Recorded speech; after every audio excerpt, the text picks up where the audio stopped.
আসসালামু আলাইকুম, কেমন আছেন সবাই? তো বাজার থেকে দু রকমের মাছ নিয়ে আসছে, মলা মাছ আর ইলিশ মাছ। মাছ দুটোটাই একদম তরতাজা ছিল। তা আমি আজকে ইলিশ মাছটা কচু দিয়ে রান্না করব। এই জন্য কত বড় সাইজের একটা কচু নিয়ে আসছে। তো কচুটা আমি কেটে নিব। কচুর মুখের অংশটাকেই নিব, যে মানে এই সাইডের অংশটা দিয়ে তরকারি রান্না করে খেতে কিন্তু ভালো লাগে, আর এই সাইডের মানে তাড়াতাড়ি সিদ্ধ হয়ে যায়। আর ইলিশ মাছ দিয়ে আমার কাছে কচু তরকারি দিয়ে যে কোনো কচু দিয়ে রান্না করে খেতে কিন্তু অনেক ভালো লাগে। তো এই কচুটা তেমন একটা ভালো ছিল না, মোটামুটি যতটুকু কাটছি মানে কেটে ভালোটুকুই নিয়েছি। তো কচুটা এখন আমি ছোটো ছোটো টুকরো করে কেটে নিব। কেটে ভালোভাবে ধুয়ে একটু গরম পানিতে ভাপ দিয়ে নিব। কচুটা ভাপ দেওয়া হয়ে গেলে নামিয়ে ছেঁকে নেব। ছেঁকে এখন ইলিশ মাছ, এখানে 4 পিস ইলিশ মাছ নিয়েছি আমি। ভালোভাবে লবণ, হলুদের গুঁড়া, মরিচের গুঁড়া দিয়ে মেখে 10 মিনিটের মতো রেখে দিয়েছি। রেখে এখন ইলিশ মাছটা ভেজে নিব। তো ইলিশ মাছটা ভাজার জন্য চুলাটা করে বসিয়ে দিই, কিছু সয়াবিন তেল দিয়ে দিব, দিয়ে মাছটা ভেজে নিব। তো মাছটা আমি বেশি কড়া করে ভাজবো না, হালকা ভেজে নামিয়ে নিব।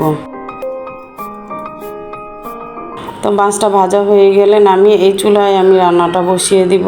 তো পরিমাণ মতো সয়াবিন তেল, বেশ কিছু পরিমাণে পেঁয়াজ কুচিয়ে দিয়ে পেঁয়াজটা ভেজে নিব। তো পেঁয়াজটা যখন আমার ভাজা হয়ে আসে, তো মশলা কষানোর জন্য সামান্য একটু পানি দিয়ে দিব। পানি দিয়ে লবণ, হলুদের গুঁড়া, মরিচের গুঁড়া, জিরা বাটা দিয়ে দিব। 1 চামচের মতো জিরা বাটা দিয়েছি। জিরা বাটা দিয়ে আদা রসুন বাটা দিয়ে দিব। তো কচু তরকারি রান্না করলে আমি আদা রসুন বাটা দিই, আদা রসুন বাটা না দিলে আমার কাছে ভালো লাগে না। তো মশলাটা কষানো হয়ে গেলে ভাপিয়ে রাখা কচু দিয়ে দিব। কচুটা দেওয়া হয়ে গেলে নেড়ে চেড়ে মশলার সাথে ভালোভাবে আমি মিক্স করে নিব। নিয়ে ঢাকনা দিয়ে ঢেকে কিছু সময় আমি কষিয়ে নিব।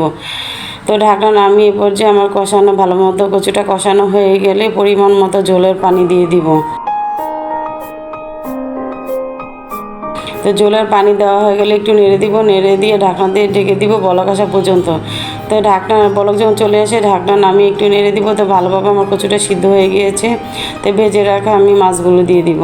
এই কচু তরকারিটা খেতে এত মজা হয়েছে কি বলবো। তো আপনারা কে কীভাবে রান্না করেন কমেন্ট করে জানাবেন। সবগুলো মাছ দেওয়া হয়ে গেলে উপর দিয়ে কিছু ইলিশ মাছ মানে ভাজা যে তেলগুলো উঠছে, উপর দিয়ে একটু তেল দিয়ে দিব। এই তেলটা দেওয়ার জন্য তরকারিটা খেতে আরও বেশি মজা হয়েছে।